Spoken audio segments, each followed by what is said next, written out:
मैंने कभी नहीं देखा किसी विश्व हिंदू परिषद वाले को वो कहे इस बात को कि जिस हिंदू का खून न खौला खून नहीं वो पानी है, सरकारी स्कूल खोलो। मैंने कभी नहीं देखा। पीएचसी में जहां आपके लोगों का इलाज होता है, सरकारी अस्पताल में जहां आपके लोगों का इलाज होता है, जहां न्यूनतम दामों पे आपको स्वास्थ्य की सुविधाएं मिलनी चाहिए, वो अस्पताल बंद हो रहे हैं, जर्जर हो रहे हैं। कभी किसी हिंदू का खून नहीं खोलता।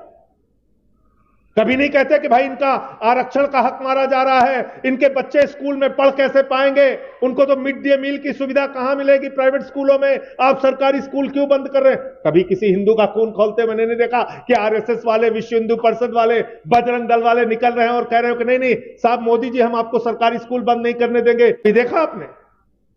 नहीं। किस बात पर लड़वाएंगे आपको? अरे भैया ये होटल किसके नाम से है, ये बाबा रेडीमेड की दुकान किसके नाम पे है, ये कैसे आपने इसमें हिंदू नाम लिख लिया, इसके ऊपर लड़ाई लड़ेंगे, इसके ऊपर झगड़े कराएंगे। एक आदमी दीपक कुमार, उसका गुनाह क्या? उसने एक मुसलमान बुजुर्ग की जान बचाई। ये बेचारा उसका, ये उस बेचारे का गुनाह हो गया, मोहम्मद दीपक कुमार का। उसने जान बचाई एक बुजुर्ग की। क्या एक बुजुर्ग की जान बचाना अपराध है? उसने कोई गुनाह कर दिया? उसकी जान के पीछे पड़े हुए। जब से प्रधानमंत्री नरेंद्र मोदी जी की सरकार बनी है, पूरे हिंदुस्तान के अंदर 1 लाख सरकारी स्कूल बंद हुए। 1 लाख सरकारी स्कूल। कौन पढ़ता है उन सरकारी स्कूलों में? किसके बच्चे पढ़ते हैं उन सरकारी स्कूलों में? 1 लाख सरकारी स्कूल देश भर में बंद हुआ। अभी आप इनसे अपने हक की बात करेंगे, इनका गला सूख जाता है, ये जवाब नहीं देते। क्या कहते हैं? सब लोग भैया हिंदू के नाम पे इकट्ठा हो जाओ। तो करना क्या है? नहीं नहीं, तुम्हारे बच्चों को पढ़ाना नहीं है, स्कूल नहीं खोलना है, अस्पताल नहीं खोलना है, सड़कें नहीं बढ़ानी है, तुम्हें कोई छात्रवृत्ति नहीं देना, तुम्हारा लोन नहीं माफ करना, तुम्हारी जिंदगी में कोई बदलाव नहीं करना। बस क्या फरसा लेकर निकल पड़ो, बस लड़ाई लड़ने के लिए हिंदू मुसलमान के नाम पे। इसके लिए तैयार हो सब लोग? अगर यही काम करते रहोगे, अगले 100 साल तक उत्थान होने वाला नहीं है समाज के पिछड़े वर्ग के, शोषित वंचित लोगों का। इसको याद रखना। सवाल यह है कि हम लोग जाति जनगणना की तो बात कर रहे हैं, पूरे देश में इस मुद्दे को उठा रहे हैं। मैंने पार्लियामेंट में भी इस पे बोला।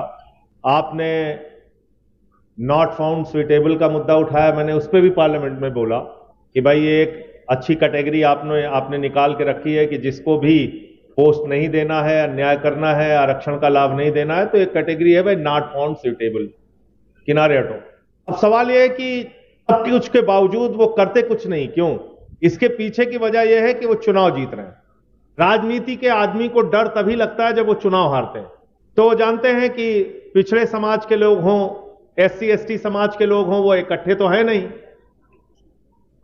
उनको हिंदू मुसलमान के नाम पे अपने साथ मिला लो, चुनाव जीत जाओ, फिर जैसे मन है देश को चलाओ, जितना हो सकता है इनका हक मारो, कोई बोलने वाला नहीं है। और आप भी बुरा मत मानिएगा, फंसे हुए हैं उसके चक्कर में।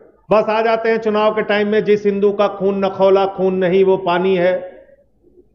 प्रोफेसर साहब बैठे हैं, सूरज जी पूछे, मैंने अभी एक मीटिंग में पूछा था पिछली बार, कौन सा वो मुसलमान है जिसने आपके आरक्षण का विरोध किया? उसका नाम बताइए आप मुझे।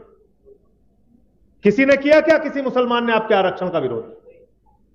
कौन सा वो मुसलमान है जिसने कहा कि अनुसूचित जाति जनजाति के लोग हमारे बगल में बैठ के खाना नहीं खा सकते? कौन सा वो मुसलमान है जिसने कहा कि गले में हाड़ी बांध के आपको घूमना पड़ेगा? मैं तो उत्तर प्रदेश का रहने वाला हूं। अभी वहां पे काकोरी में, लखनऊ के अंदर, पासी समाज के एक बुजुर्ग को मंदिर की सीढ़ियों पे पेशाब चटवाई जाती है। यही बगल में बुलंदशहर है, CRPF का एक जवान जो SC समाज से आता था, उसको घोड़ी पे नहीं चढ़ने दिया गया। मध्य प्रदेश के अंदर SC समाज के एक व्यक्ति को उस शमशान में अंतिम संस्कार नहीं करने दिया गया जो दूसरे समाज के लिए आवंटित था।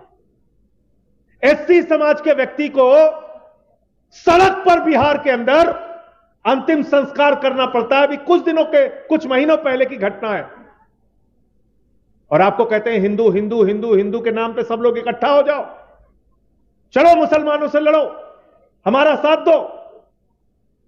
इससे आपका भला कतई होने वाला नहीं है। तो पहला काम आपको तो यह करना है कि इनकी नफरत की राजनीति को लात मार के पहला काम करना है, मेरा हक मुझको दो, हमारा हक मुझको दो, तब आगे तुमसे कोई बात करेंगे।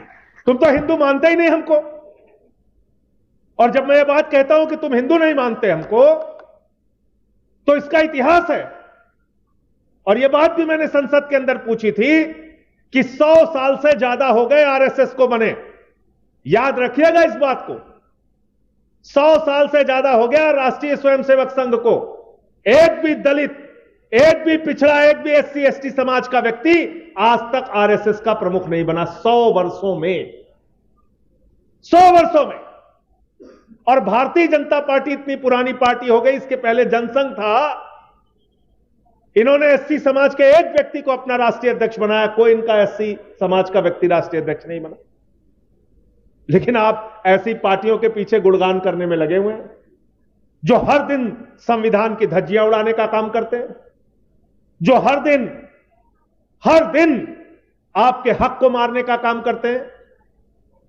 अभी आपने देखा होगा पूरे देश के अंदर एससी, एसटी, ओबीसी और सवर्णों के बीच में झगड़ा कराया, पूरे देश में प्रायोजित झगड़ा था ये मान के चलिए जानबूझकर इन्होंने कराया ये। और हम तो बाबा साहब डॉक्टर भीमराव अंबेडकर, डॉक्टर राम मनोहर लोहिया जी को मानने वाले लोग हैं। समाजवादी लोग तो नारा लगाते थे आंदोलनों में, हम लोगों ने रघु ठाकुर जी के साथ नारा लगाया, सोशलिस्टों ने बांधी गांठ, पिछड़े पांवे 100 में 60, ये नारा होता था। और क्या तर्क था इसके पीछे डॉक्टर लोहिया का, कि एक व्यक्ति जो 0 पॉइंट पे खड़ा है और दूसरा व्यक्ति जो 20 किलोमीटर आगे खड़ा है, उन दोनों के बीच में आपस में प्रतियोगिता नहीं हो सकती। अगर आपको प्रतियोगिता करानी है तो जो व्यक्ति 0 पॉइंट पे खड़ा है उसको 20 किलोमीटर आगे पहुंचा दो, फिर आप दौड़ कराओ, हम दौड़ करने के लिए तैयार हैं। लेकिन वो काम आप नहीं करते।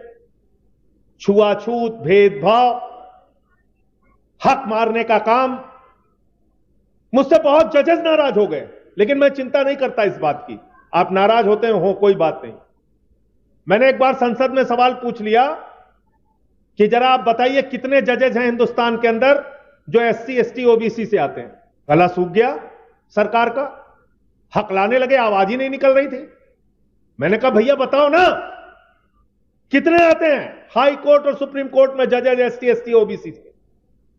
फिर मैंने एक बार पूछा कि पूरे देश भर में जितने विश्वविद्यालय हैं उसमें 45 में से 38 विश्वविद्यालयों में आपने सवर्ण जातियों के लोगों को वीसी बना रखा है।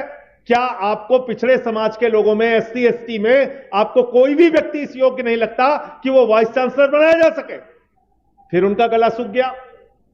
फिर मैंने उनसे पूछा कि असिस्टेंट प्रोफेसर के लेवल पे, प्रोफेसर की नियुक्ति पे आप तमाम जो भर्तियां करते हैं उसमें 80% हक मारे बैठे हुए हैं आरक्षण का, तो आप बताइए क्या उनको उस समाज से आपको योग्य लोग नहीं मिलते? फिर गला सूख गया। तो जब भी आप इनसे अपने हक की बात करेंगे इनका गला सूख जाता है, ये जवाब नहीं देते। क्या कहते हैं? सब लोग भैया हिंदू के नाम पे इकट्ठा हो जाओ, तो करना क्या है? नहीं, तुम्हारे बच्चों को पढ़ाना नहीं है, स्कूल नहीं खोलना है, अस्पताल नहीं खोलना है, सड़कें नहीं बढ़ानी है, तुम्हें कोई छात्रवृत्ति नहीं देना है, तुम्हारा लोन नहीं माफ करना है, तुम्हारी जिंदगी में कोई बदलाव नहीं करना। बस क्या फरसा लेकर निकल पड़ो बस लड़ाई लड़ने के लिए हिंदू मुसलमान के नाम पे। इसके लिए तैयार हो सब लोग? अगर यही काम करते रहोगे अगले 100 साल तक उत्थान होने वाला नहीं है समाज के पिछड़े वर्ग के, शोषित वंचित लोगों का। इसको याद रखना। कितने स्कूल बंद हुए आप कल्पना कर सकते हैं? प्रोफेसर रतन लाल जी बैठे हुए यहां पे, आप जानेंगे तो आपको रुलाई आएगी। जब से प्रधानमंत्री नरेंद्र मोदी जी की सरकार बनी है पूरे हिंदुस्तान के अंदर 1 लाख सरकारी स्कूल बंद हुए। 1 लाख सरकारी स्कूल। कौन पढ़ता है उन सरकारी स्कूलों में? किसके बच्चे पढ़ते हैं उन सरकारी स्कूलों में? 1 लाख सरकारी स्कूल देश भर में बंद हुआ। मैंने कभी नहीं देखा किसी विश्व हिंदू परिषद वाले को वो कहे इस बात को कि जिस हिंदू का खून न खौला खून नहीं वो पानी है, सरकारी स्कूल खोलो। मैंने कभी नहीं देखा। पीएचसी में जहां आपके लोगों का इलाज होता है, सरकारी अस्पताल में जहां आपके लोगों का इलाज होता है, जहां न्यूनतम दामों पे आपको स्वास्थ्य की सुविधाएं मिलनी चाहिए, वो अस्पताल बंद हो रहे हैं, जर्जर हो रहे हैं। कभी किसी हिंदू का खून नहीं खोलता? कभी नहीं कहते कि भाई इनका आरक्षण का हक मारा जा रहा है, इनके बच्चे स्कूल में पढ़ कैसे पाएंगे, उनको तो मिड डे मील की सुविधा कहां मिलेगी प्राइवेट स्कूलों में, आप सरकारी स्कूल क्यों बंद कर रहे हैं। कभी किसी हिंदू का खून खौलते मैंने नहीं देखा कि आरएसएस वाले, विश्व हिंदू परिषद वाले, बजरंग दल वाले निकल रहे हैं और कह रहे हो कि नहीं नहीं साहब मोदी जी हम आपको सरकारी स्कूल बंद नहीं करने देंगे, योगी जी हम सरकारी स्कूल बंद नहीं करने देंगे। कभी देखा आपने? नहीं। किस बात पर लड़वाएंगे आपको? अरे भैया ये होटल किसके नाम से है, ये बाबा रेडीमेड की दुकान किसके नाम पे है, ये कैसे आपने इसमें हिंदू नाम लिख लिया, इसके ऊपर लड़ाई लड़ेंगे, इसके ऊपर झगड़े कराएंगे। एक आदमी दीपक कुमार, उसका गुनाह क्या, उसने एक मुसलमान बुजुर्ग की जान बचाई, ये बेचारा उसका, ये उस बेचारे का गुनाह हो गया, मोहम्मद दीपक कुमार का, उसने जान बचाई एक बुजुर्ग की। क्या एक बुजुर्ग की जान बचाना अपराध है? उसने कोई गुनाह कर दिया, उसकी जान के पीछे पड़े हुए, मुकदमे पे मुकदमा, एफआईआर पे एफआईआर, उसके जिम के ऊपर हमला। कहां हम लेके जा रहे हैं समाज को? हमारे अंदर की वैज्ञानिक सोच मार दे रहे हैं प्रधानमंत्री जी। कभी खड़े होके कुछ, कभी खड़े होके कुछ, ऊट पटांग सब बोलते रहते हैं, कहते नाली के गैस से चाय बना लो। ऐसा व्यक्ति हमारे देश का प्रधानमंत्री है। एक कार्यक्रम में गए, बिहार के अंदर सभा कर रहे थे, कह रहे थे सिकंदर जब बिहार में आया था तो बिहारियों ने मार के भगाया था, तो बिहारी लोग कहे भैया सिकंदर कभी बिहार में नहीं आया। ऐसे मत करो हमारे साथ, ऐसे मत करो। फिर गए हमारे यहां खलीलाबाद में संत कबीर नगर में, कहने लगे बाबा गोरखनाथ जी, बाबा संत कबीर जी, बाबा गुरु नानक देव जी एक साथ बैठ के मीटिंग करते थे। सबने कहा भाई इनके जीवन काल में ही बड़ा लंबा अंतर है, एक साथ मीटिंग कैसे करते थे?